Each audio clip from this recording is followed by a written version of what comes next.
Hey, everybody. Welcome to another episode of the Unstoppable Podcast. As you heard in the intro, I'm Ralph Graves Jr. So glad to have you here. I say it every week. You guys could be listening to anybody. The fact that you chose to listen to this program means a lot to me. Today's guest is Fran Racioppi. And Fran, he is the host of the Jedburgh Podcast. And what that is, that's a platform for engaging with prominent visionaries, drivers of change, the people dedicated to winning in business, military, academia, journalism, and athletics. And we'll be talking to him. Some things you ought to know about him. I want to get into that. He's 18 years of experience as a former Special Forces Green Beret, C-suite executive, performance coach to empower listeners in the mindset of skills, strategies, and things to really transform our leaders. Fran, welcome to the Unstoppable Podcast, brother. Ralph, thanks for having me, and I appreciate the name of the podcast.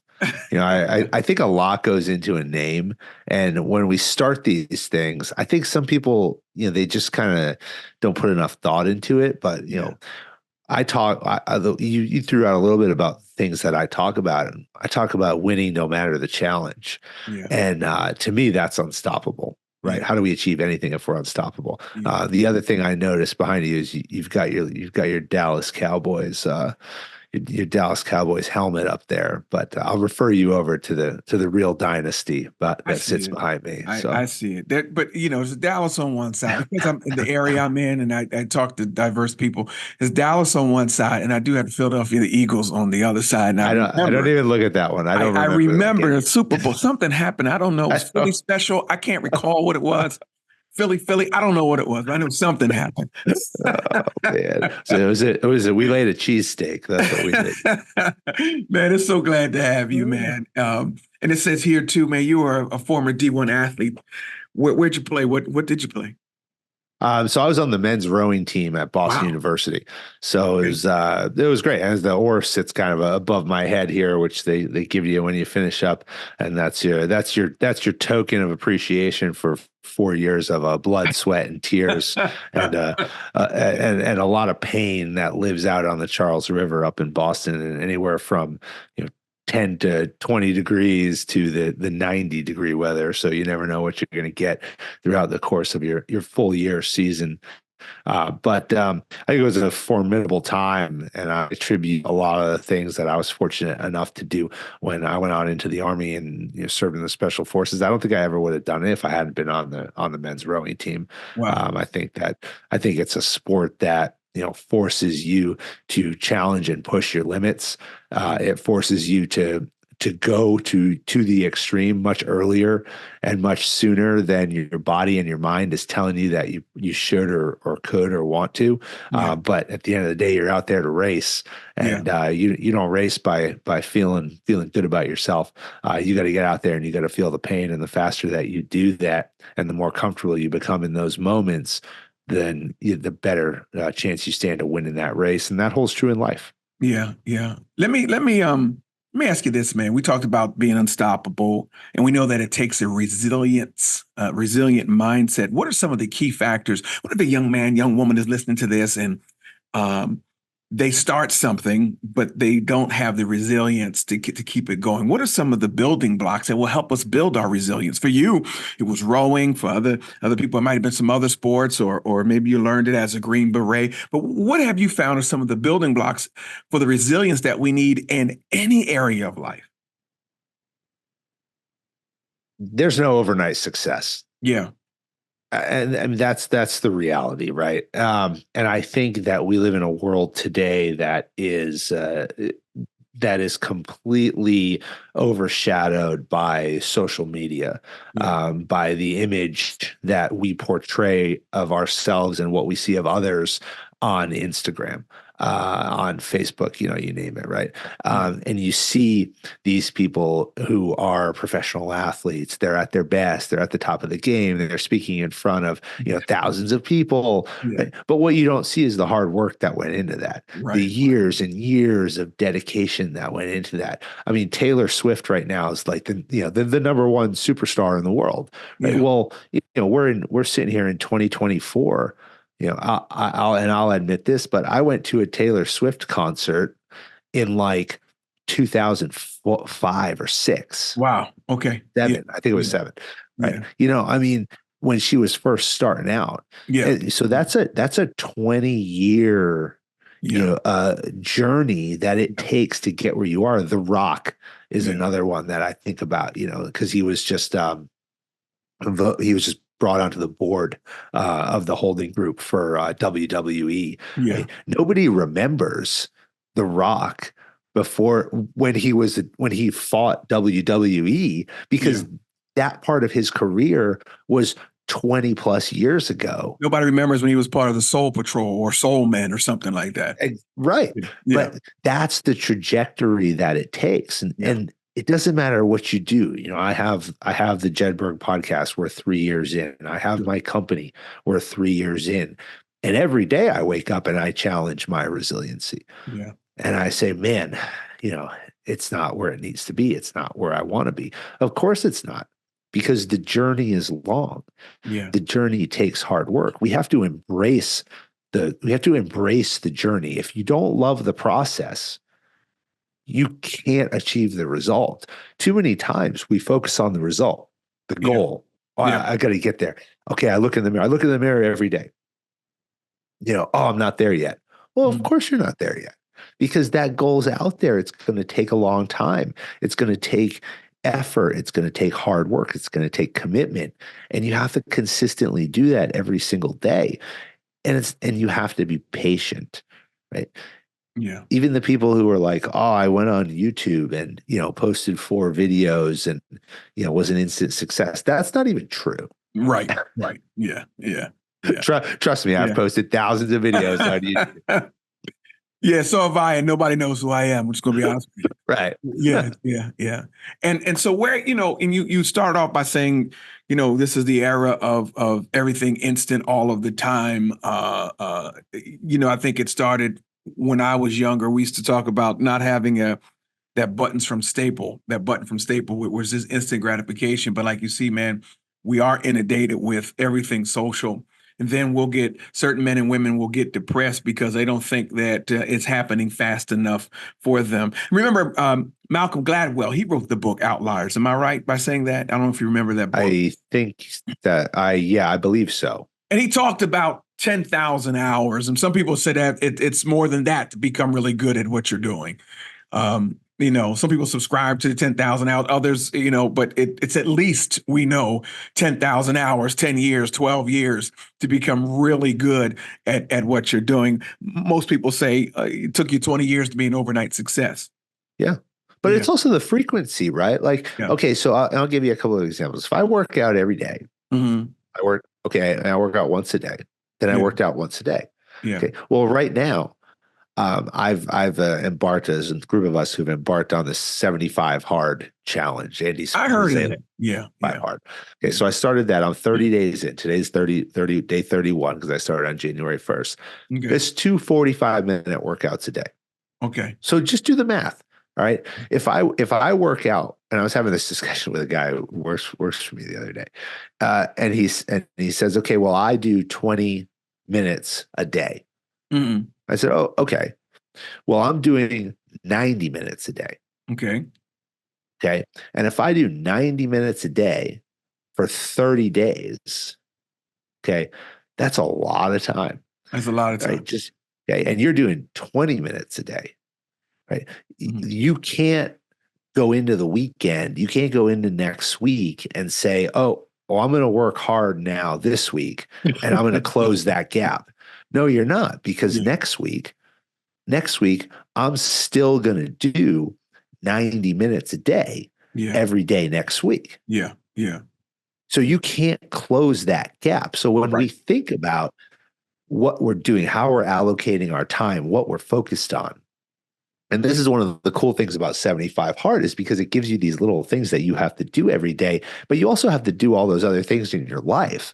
Yeah. So you start to really think about what is a priority? How do I prioritize my time? Where do I plant my focus? When do I switch? When do I shift from one thing to another? And that's really hard to do, especially in today's complex world, especially when we want to go swipe Instagram, for a little bit every day, and you realize I don't have time for that because I got to go do something else. So when we think about consistency, when we think about hard work, when we look at trying to take action, well, how much action are we really taking towards our goal? Mm-hmm. Are we taking the 20 minutes of action every day? Or are we taking the 90 minutes of action every day? Yeah. Because that's a big gap. It is a huge gap.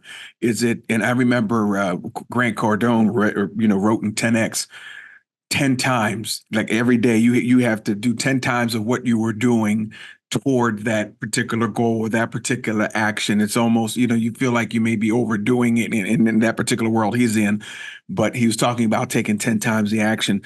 What happens or why don't most of us know? We know all of this. We know it. We know it. This is not new.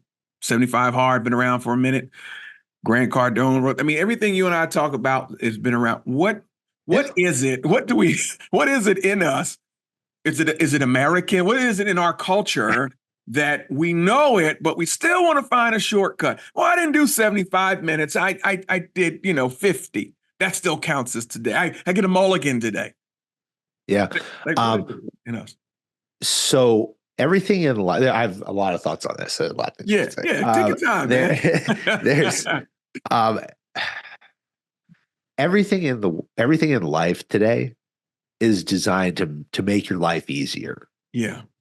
Okay. It's designed to make your life easier, right? Everything this does, mm-hmm. okay, is designed to make your life easier. Yeah. And how that has changed our culture, changed our society is that we're constantly looking for the easier way to do things. Yeah. Okay. Well, there are things in life and life itself is not supposed to be easy. Yeah. And it's not going to be easy. But we consistently are trying to find the easier way out. So why do I say that? Because what that allows us to do is negotiate with ourselves. So we set a goal. We wake up, we set a goal. All right, I'm going to eat well today. I'm going to have 6 small meals. I'm not going to eat a pizza, and I'm not going to drink alcohol, or at least alcohol in excess. And I'm going to work out, once. Let it not be crazy. Once, right? Once a day. And then all of a sudden, okay, we hit our day, and we're rushed. So we grab the donut. We grab the extra slice of pizza from last night that's sitting in the fridge instead of making a salad. Right. Okay. We drank a soda. We drank too much coffee. We didn't drink any water. But we're doing things. We're moving and we're fast. We got a lot of work to do. We're in meetings, and then all of a sudden the kids are getting home, and it's like, oh man, the kids are getting home. We got to have dinner. We got to do this. Yeah. Okay. And now I'm tired. Yeah. I'll do it tomorrow. Yeah. And then tomorrow hits. We wake up, we have the same conversation with ourselves. And then the same hamster wheel begins again. Yeah. And now we go 2 days. So I'll do it tomorrow. Yeah. And so what we have to force ourselves to do is do the hard things, do the thing that we might not want to do. Last night at 10:30, I started working out. Yeah. It was horrible. Right. It was horrible. Right. I'm not going to sit here and be like, and I was awesome and I crushed it. No, my workout sucked. Like it was horrid. Yeah. But at 11:15 when I got done, I was like, you know what? I did what I said I was going to do today. Yeah. Yeah. And it wasn't great, but I did something. Okay. It doesn't have to be perfect. It's not going to be perfect. We're not going to make every decision. This is my second cup of coffee today. I don't want to drink two 20, 30-ounce coffees a day. Hey, but Fran, stay out of my lane. Man. I love coffee. Stay out of my lane. You were doing good till you messed with coffee. You were doing real good. but I got my water, right? Right. Because I'm going to drink a gallon of water today. Yeah. So, and I'm going to make sure I do that. Yeah. So we've got to be able to, number one, have the discipline to do the things that we say we're going to do, because we made a plan. We made a plan for a reason, right? You had a goal. Okay. You had a goal and you woke up today and you said, in order to get a step closer to my goal, I got to do these things. Yeah. And then the first thing we do when it gets hard is we negotiate with ourselves. And sometimes it has to get hard. It's just laziness. And so I mean, how? Yeah. Come on, coach, help me. How do I build this? Is it a program like 75 Hard? Do I listen to the Jedburgh Podcast every day? How do I get past that laziness or just I'll put it offness? I don't even know what to call it. Coach, help me get past that. I want to be better. I want to do better.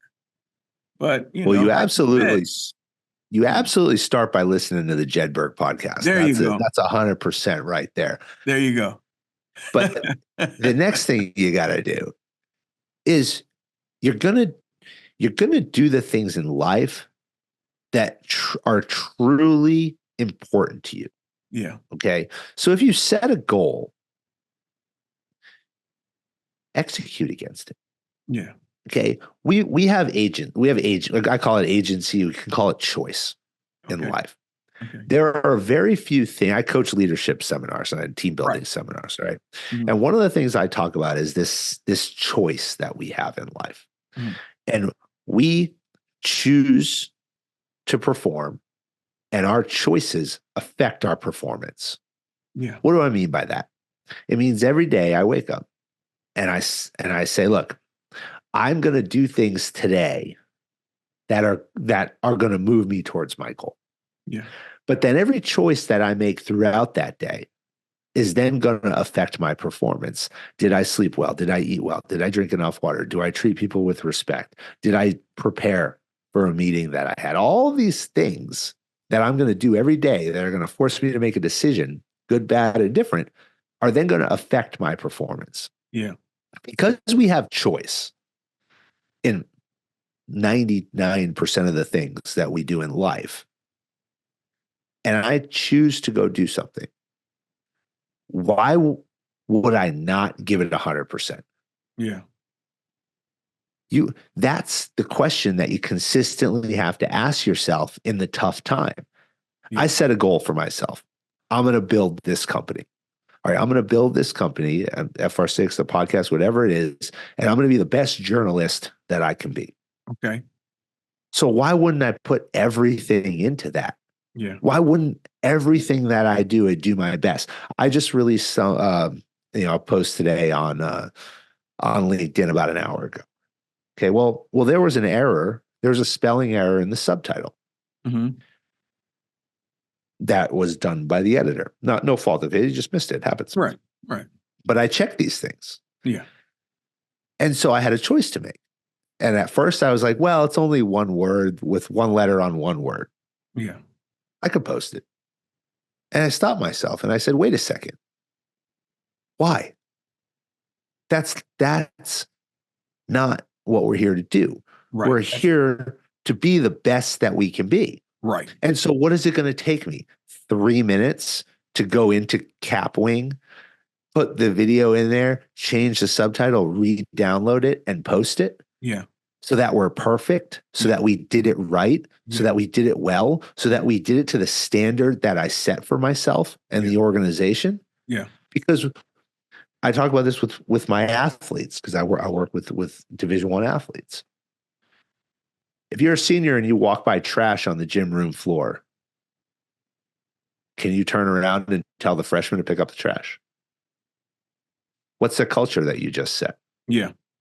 Yeah. Because you do it once, you're going to do it twice. Yeah. And then everybody else is going to see you do it. Now it's acceptable to walk by trash. Now that's a small example, but let's think about the extra work, because we just said a minute ago, right? It's going to take 10,000 hours, whatever it is. Yeah. Tom Brady, Peyton Manning, okay? You name them. You name whoever you want. They didn't get good at practice.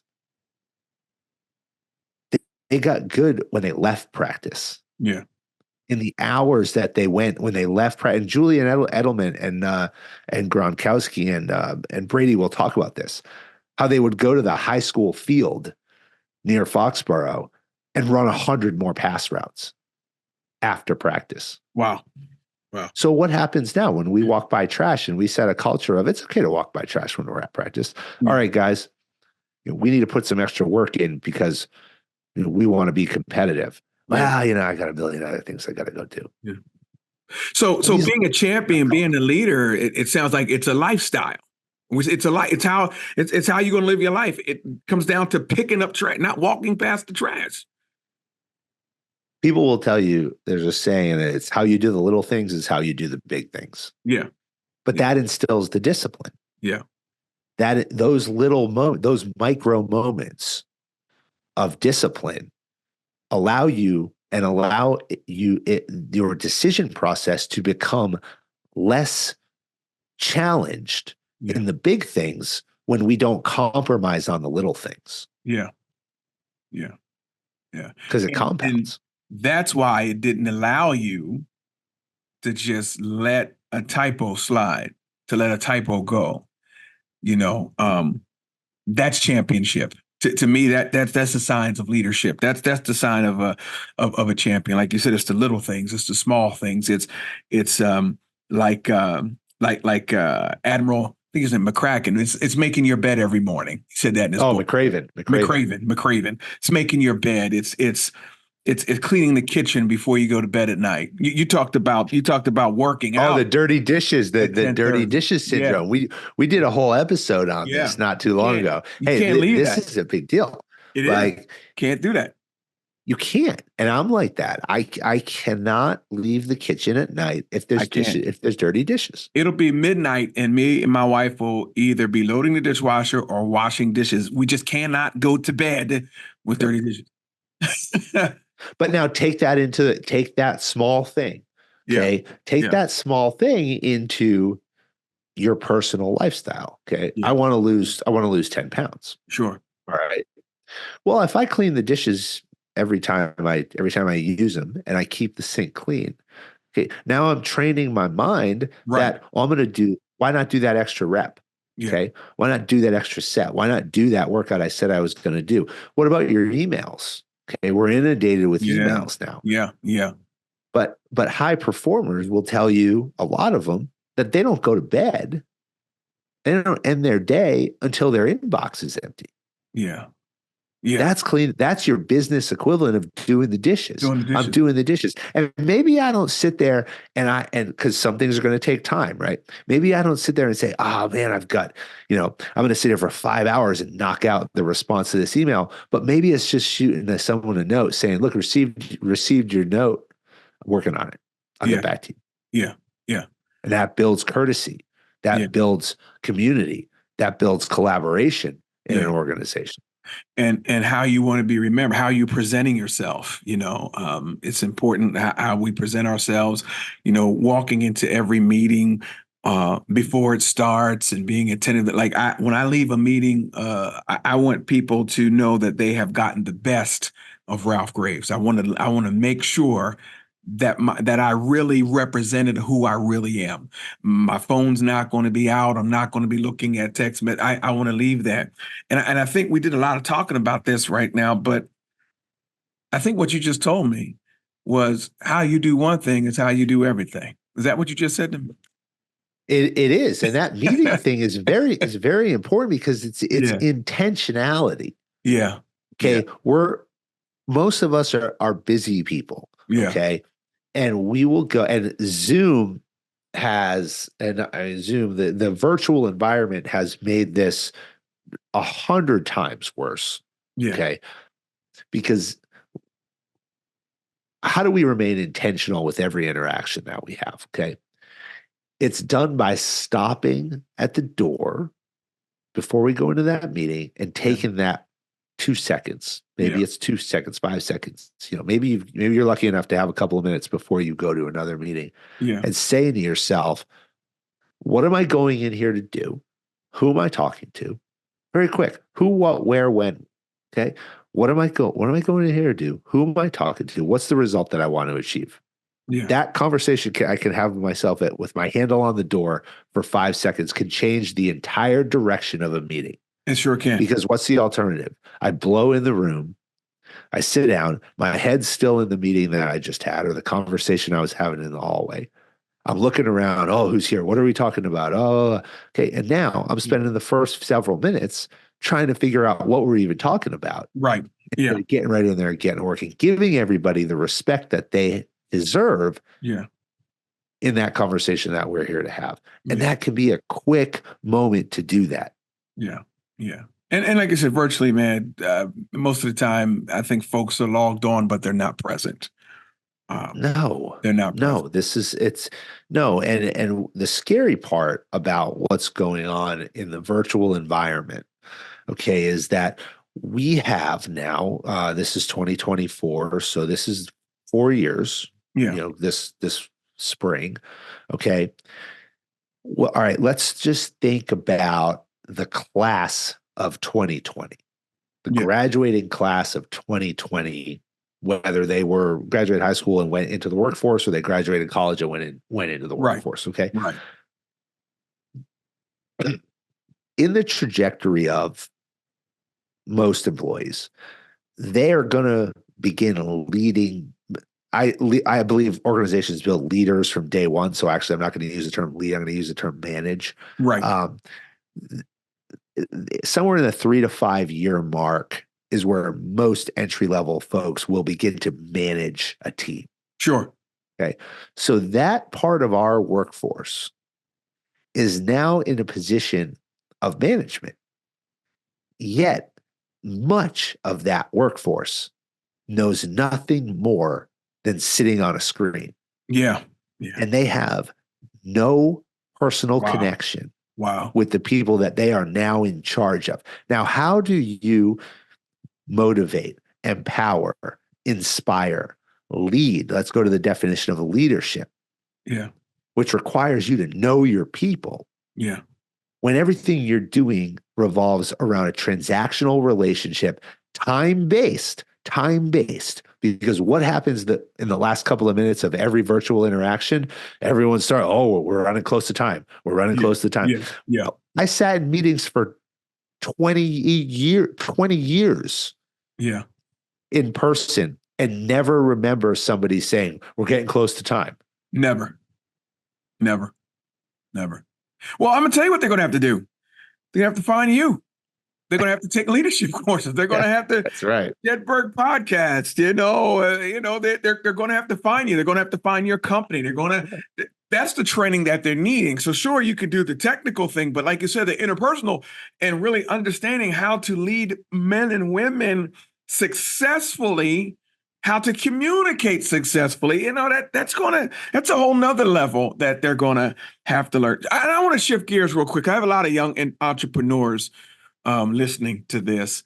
When I say young, I'm not even talking about in age, just some folk, maybe they retired and like I retired from the police department and maybe they retired and started something else, or maybe they just started a new career. So they're young. I started a business at 40. Yeah, exactly. So this notion of doing it alone, I think sometimes when you start a business at 40 plus, we've been marching to somebody else's beat for a long time, 20 plus years. And now we're out here, we're like, oh my God, nobody's playing a drum that I'm marching to. I'm going to do it all. I'm going to do it by myself. Let's talk about this notion of doing it alone. Let's talk about team building for just a few. Talk to me about the importance of even when you're an entrepreneur, still building the right team, whether it's in your industry or just some contemporaries, just some accountability partners. Talk to me about that, Fran. Yeah, we don't do anything alone. Yeah. Okay. Number one, it goes against human nature. Yeah. Okay. And there are people out there who will say, "Well, I'm on my own. I do it on my own." No, you don't. Yeah. Okay. Our human nature wants to be around people. We're social by nature. We need human interaction. People who think that they have achieved what they have on their own are often lack humility and err on the side of arrogance. Yeah. Because they think they're smarter than everybody else and they fail to understand maybe what others have done for them. Yeah. We need highly effective teams of people to achieve our lofty goals. Say that again. Say that again, because I need to hear that statement one more time. Say it again.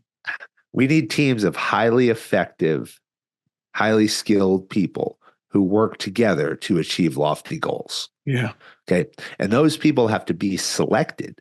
They have to be identified, they have to be assessed, and they have to be selected based on the character traits that you're looking for to achieve what you want to achieve. Okay. So That's good. That's good. I have to think about, what do I want my team to be like? What do I want the culture to be? What do I need? Do I need people who are resilient? Do I need people who are adaptable? Do they have humility? Okay. What's their character? Okay. Do they have integrity? Right? Do they exhibit drive? And I'm throwing out a number of critical characteristics that we assess for when we look at the composition of any team. Can they work together as a team? Are they collaborative? These are critical metrics that we have to assess when we develop our team, because we're going to need them. But we're going to need them not when everything is going well. Right. Okay. And this is really important in effective organizational building. Anybody can be a successful entrepreneur, okay, and can be a successful team when you're winning games, when your company's making money, right? When there's no shortage in your supply chain, when your customers are beating down the door. But the reality is that's not the world we live in. Right. Okay. And those times will be there. And that will mask all of the issues that we have in an organization. Yeah. But where we live the most of the time is in this world called the VUCA world, the world of volatility, uncertainty, complexity, and ambiguity. Okay. We need highly skilled, talented people who operate as effective teams to still be effective in the VUCA world when we don't know what's going to happen. Yeah. When we have to adapt because we don't understand the complexity of everything. When things are interconnected, meaning that when I make one decision, there's going to be a reciprocal effect of that decision, good or bad. Okay. Yeah. We have to understand all of these things, and we still have to put our company in a position to be successful, put our team in a position to win. Yeah. Regardless of the challenge that's at hand. We don't do that with a ragtag group of people who just showed up that we didn't invest in, we haven't tested, we don't understand where their character is, and then we hope that when times are difficult, they'll be successful. Because hope is not a course of action, unless the course of action is failure. And we're talking about really performing on a high level. And I think everyone is an entrepreneur really wants to, but Fran, you don't understand. I just hired my best friend's daughter. You see what I'm saying? Like people do things like that and then get mad and get upset when, I was sitting in, I forget where I was. I was part of something here in Philadelphia. But anyway, we had brought in somebody who owns a major company in the Philadelphia area, global company. And he told us flat out, he said, I don't hire C people. And people got upset with him. He said, well, you asked me how my business is so successful. He said, I hire A and B people. I take my B people to A people.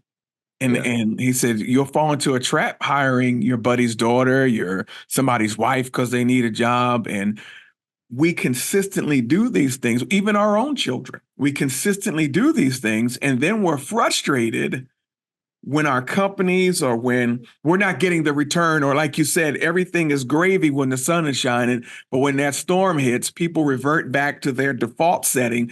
And if we hired people who did not have the default setting to really continue to fight through this thing, we're in trouble. Yeah. So do I hire my best friend's daughter? If I want to be great and successful, if she doesn't possess what? Well, if your best friend's daughter is the best person for the job, then you should absolutely hire her. Right. Okay. But what I would ask you is, what is the assessment process that you're putting your best friend's daughter through? So we need to have an assessment process. Man, that's good. We need to, and I think most of us don't. Especially Go ahead. No, I was saying that's the conversation you have to have with your best friend. You have to say, listen, here's what, because so many times, even look, getting a job sucks. Getting a job is hard, right? Yeah. It's not, and most of the time we often get a job because we knew somebody. But here's what I'll change. I'll change that phrase. We didn't get the job. If we're going into an elite organization, we didn't get the job because we knew someone. We got the opportunity to sit in an interview because we knew somebody. Listen, I have had a lot of job interviews because I knew someone and not gotten the job. Okay. Yeah. And that's okay, because you might not be the best person. And I've sat in interviews where I've literally said to myself, I'm not the best person for this job. Yeah. And I didn't get it. And that's okay.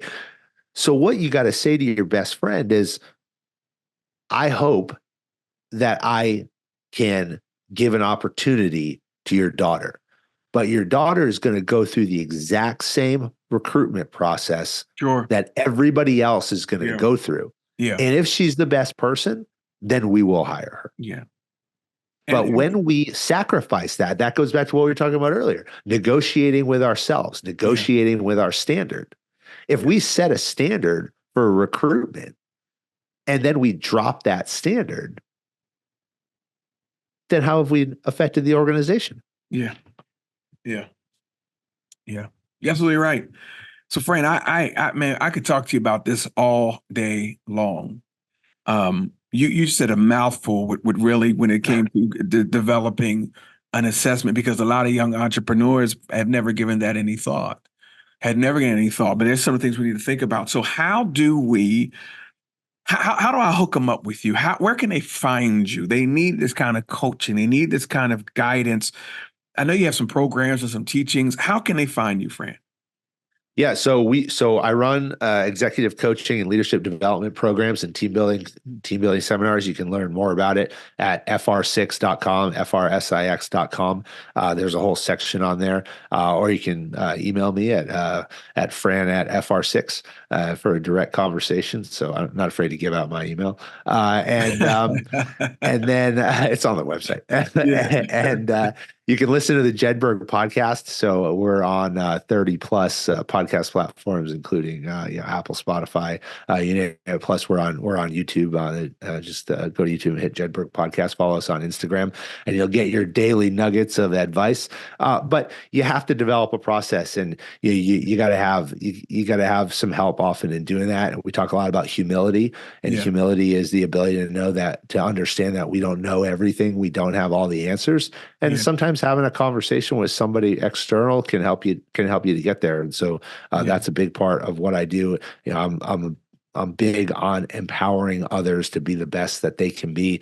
I served 13 years as a Green Beret in the Special Forces, and unlike my brothers in the Navy SEALs who always want to do things themselves, our job as Green Berets is to train others to solve their own problems for the long term. That's what we do, and that's what I do at FRsix and on the Jedburgh Podcast. Man, Fran, I really thank you for coming on board, man. And we have to have a part 2, because there's some other things I want to dive into. We have to do a part 2, man, and we'll definitely put that together. But ladies and gentlemen, you have just met someone that, if you really get in line with what he's talking about, and he could change the course of your life as far as helping you apply some of the principles we talked about today. But I want to thank you for being a part of it, Fran. Thank you for listening to the Unstoppable Podcast. Guys, my name is Ralph Graves Jr. Tell somebody about it. And remember, let's be unstoppable together. God bless.